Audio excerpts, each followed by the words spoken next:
You know those moments where life hands you a decision that seems simple on paper, like yes or no, right or wrong, but buried underneath is a minefield of unresolved pain, a sprawling history of quiet heartbreaks, and a little voice inside your head, raw and desperate, screaming, "Do not let this define you again."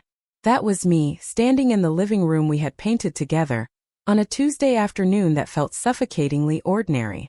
My husband, James, had just asked me to help pay for his son's surgery. Just 7 words delivered with a strained casualness that didn't fool me for a second, but they hit me like a freight train derailing in the dead of night. Would you be willing to help Ethan out? To an outsider, the answer should have been obvious. Of course. He's family. But for me, those 7 words weren't a question about money. They were a test. A final exam on a subject I had spent years failing, self-worth. And this time I was terrified I might actually pass. I met James 5 years ago. We were both in our late 30s, divorced, and carrying baggage that felt less like carry-ons and more like shipping containers. We found each other on a dating app. 2 slightly dented souls looking for a soft place to land. Our first date lasted 6 hours. We talked about everything, our failed marriages, our dreams, our fears. He was kind, attentive, and had a laugh that made me feel like the sun was coming out after a long winter. He had a son, Ethan, from his first marriage.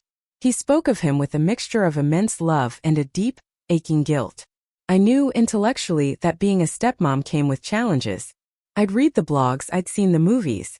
But I wasn't ready for the cold, silent war zone I walked into.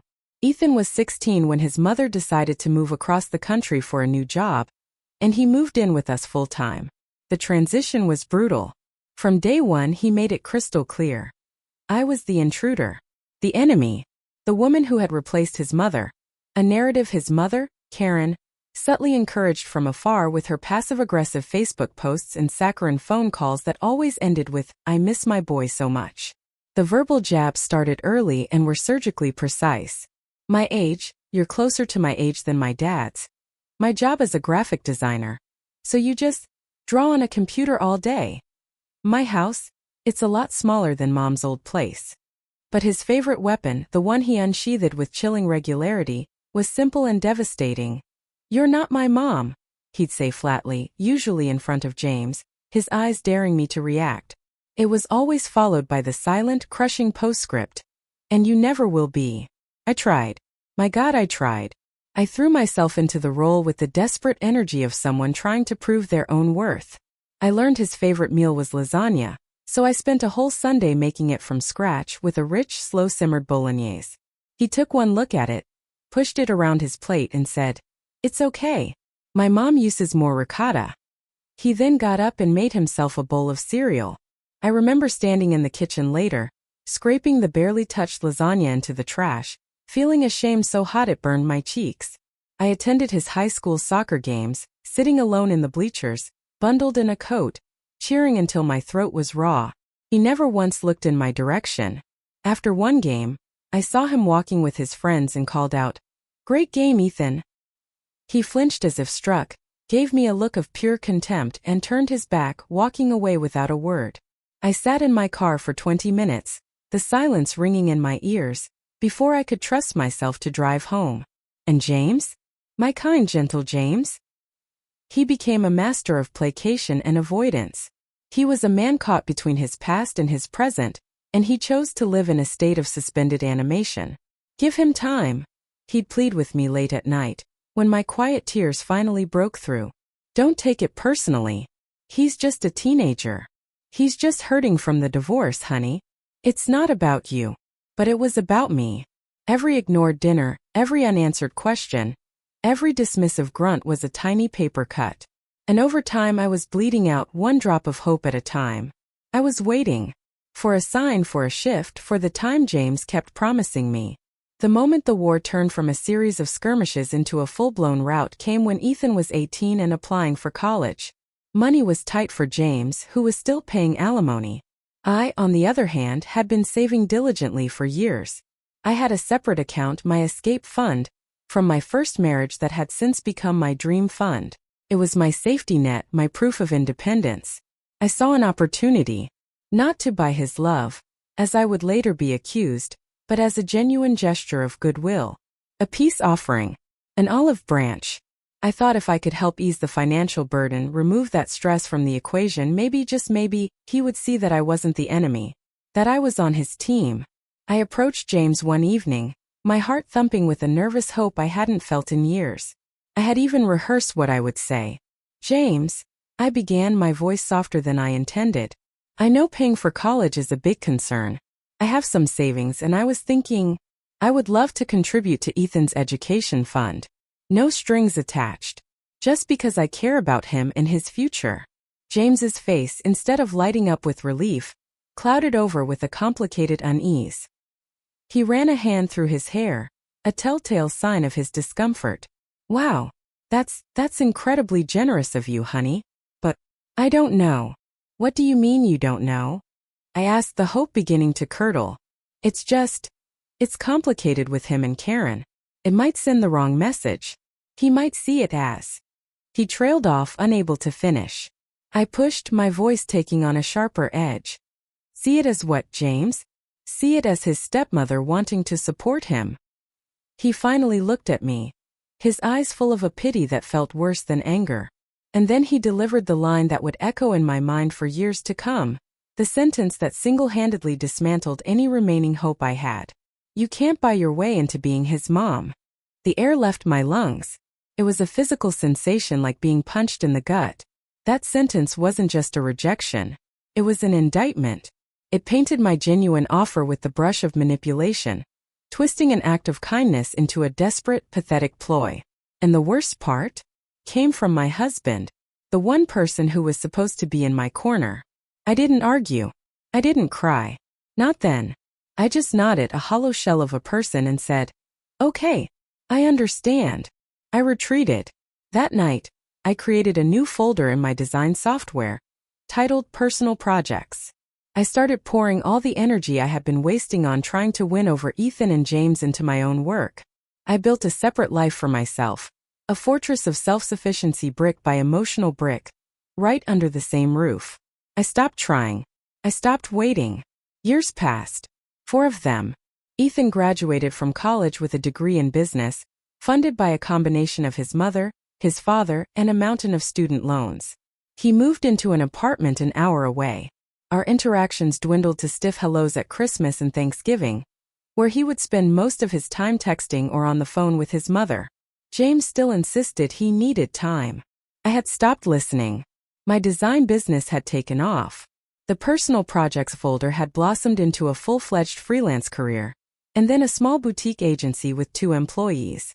I had my own clients, my own successes, my own world. I had friends who saw me, who valued me for who I was, not for what role I could play in their lives. I was happy, or at least I had carved out a version of happiness that was wholly my own, independent of the 2 men I lived with. The silence in my home was no longer a weapon against me.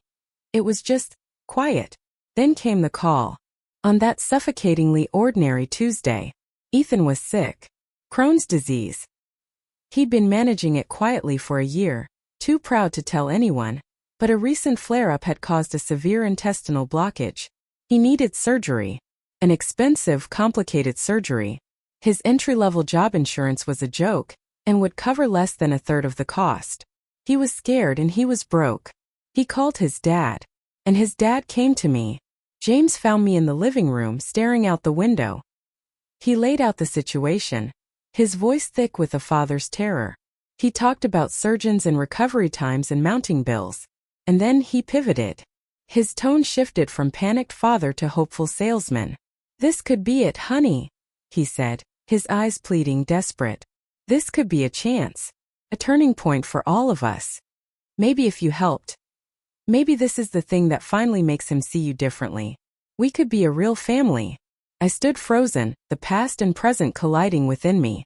Do you know what it's like to have your years of accumulated pain repackaged and sold back to you as an opportunity? For someone to dangle the one thing you ever wanted, acceptance, a sense of belonging, but only if you pay the entry fee? The price of admission was a check, and the currency was my dignity.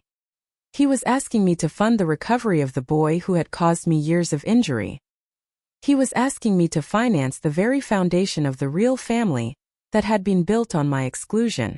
The ghosts of every slight, every insult, Every tear cried in secret, rose up around me. The ghost of the lasagna in the trash can. The ghost of my solitary cheer in the bleachers. And loudest of all, the ghost of his voice dripping with pity saying, "You can't buy your way into being his mom." I turned from the window and looked at my husband. I let the silence hang in the air, heavy and thick, for a full 10 seconds. Then I said, as calmly and clearly as if I were discussing the weather, "No." He blinked, a flicker of confusion on his face. "What? What do you mean, no? Why not? This is Ethan. This could fix everything." I took a step closer, my voice unwavering. "I thought I couldn't buy my way into being his mom." "Isn't that what you said, James?" He flinched as if I'd slapped him. The memory hit him, I could see it in his eyes. He recoiled. That was years ago. You know I didn't mean it like that." "No," I replied, the word like a shard of ice. "You meant it exactly like that. You saw my offer of help as a transaction, an attempt to purchase affection. And you know what? You were right about one thing. I can't buy love. I can't buy respect. And I am done trying. The dam broke." James's desperation curdled into a raw, ugly anger I had never seen before. "Are you serious?" He spat, his face red. "You're going to hold a grudge over one stupid comment from years ago? My son needs surgery. He's in pain. What is wrong with you? How can you be this petty? This cruel? Petty?" I laughed, a hollow, bitter sound. "James, this isn't about a grudge. This is about years of being treated like an unwanted piece of furniture in my own home. This is about the hundreds of nights I spent wondering what was so wrong with me that my own husband wouldn't defend me. This is about you standing by, telling me to be patient, while your son systematically dismantled my spirit." He started pacing, running his hands through his hair. "So this is revenge? You're getting revenge on a sick kid?" "This isn't revenge," I said, my voice rising with a strength I didn't know I possessed. "This is a boundary. It's the bill for years of emotional neglect finally coming due. I have spent years being shut out, rejected, and dismissed. And now, only now, when you're desperate, when you need my money, suddenly I'm a valuable member of this family? Suddenly my help is welcome? No, not like this. He can have my compassion. He can have my well wishes for a speedy recovery. But he cannot have my money. My money is attached to my self-respect, and neither is for sale. James says he's reconsidering our marriage. He packed a bag that night and went to a hotel, saying he couldn't look at me. He texted me the next day. Love is supposed to be unconditional. And maybe he's right. But as I sat alone in the quiet house, I realized the truth.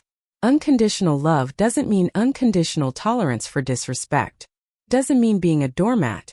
It doesn't mean setting yourself on fire to keep others warm. It doesn't mean funding a surgery to earn a place in a family that never wanted you in the first place.